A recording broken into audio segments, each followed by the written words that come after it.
All right, so you have a 5.3, whether it's a Tahoe, Suburban, or Silverado, and yours has the annoying four-cylinder mode. If it's past 07, it will want to go into four-cylinder mode when there isn't much load on the truck. Unfortunately, it doesn't have enough power to hold the four-cylinder mode to where you're really going to save that much fuel. So it's a useless feature.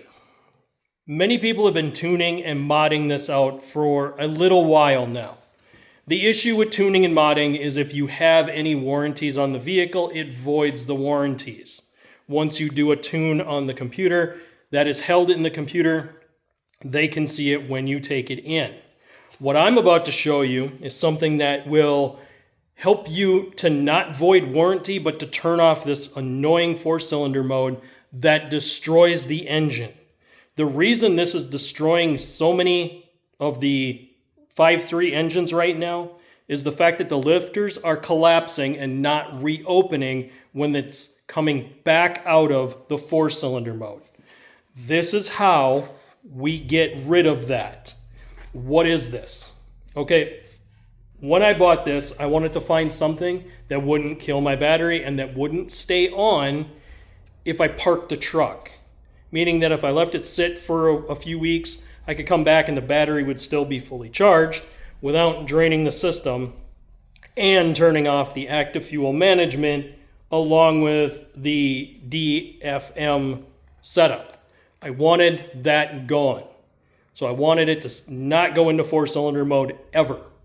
What this does is make sure that my lifters will not collapse, meaning that they are held at full pressure all the time, which is the way they should be. A good 5.3 will not collapse a lifter, but as they age, it will happen.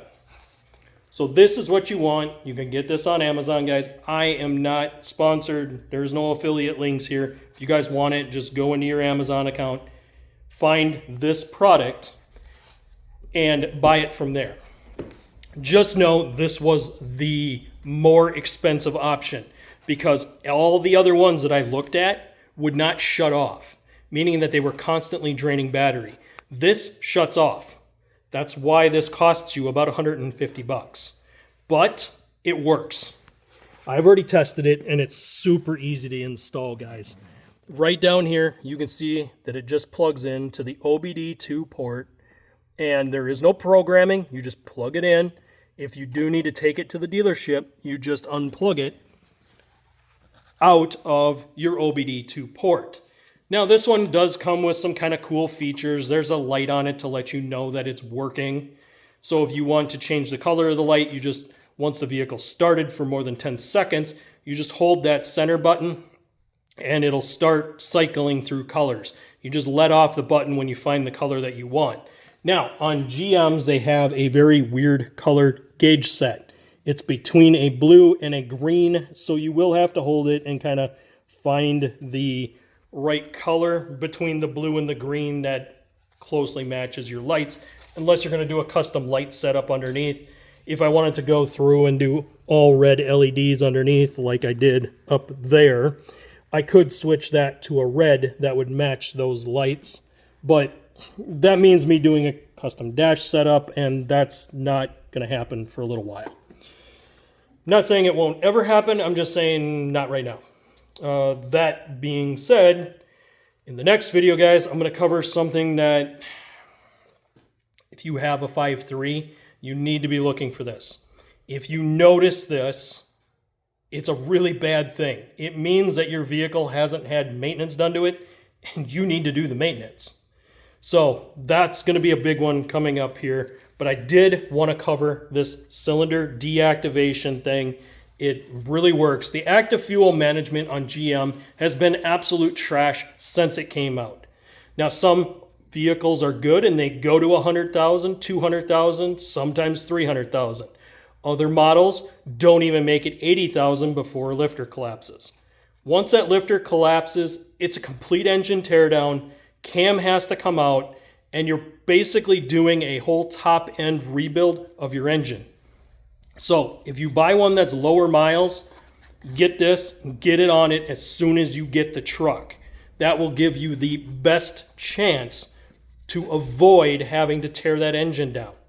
Lower the miles, the better chance you got to it before any real damage has happened. Also, make sure you guys do your oil changes on these engines. That's some of the reason for those lifter collapses, because they get plugged. And if they get plugged with carbon and build up in a bunch of debris, you're going to have a whole mess more issues. What I use is an engine oil flush when I do the engine oil changes for any of my GM stuff. Even my customers, when they bring them in, I usually, every other oil change, I will do an engine oil flush. Now, if the engine oil is super dirty, I will do it every single flush if they're pushing it past the mileage that I'm writing down for them to bring it in. It does happen. It's okay. We can get to it and clean it up, but you never want to push past the recommended mileage, guys. That will do more damage to those lifters than anything else. They got very small holes in them, and it doesn't take very much carbon to get in there and plug them up. That's why it's always better to run some kind of cleaner through it when you're doing an oil change. It does make the oil changes more expensive, guys. Just know that.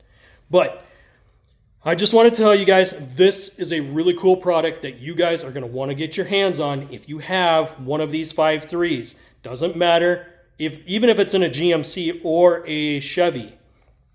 Same thing.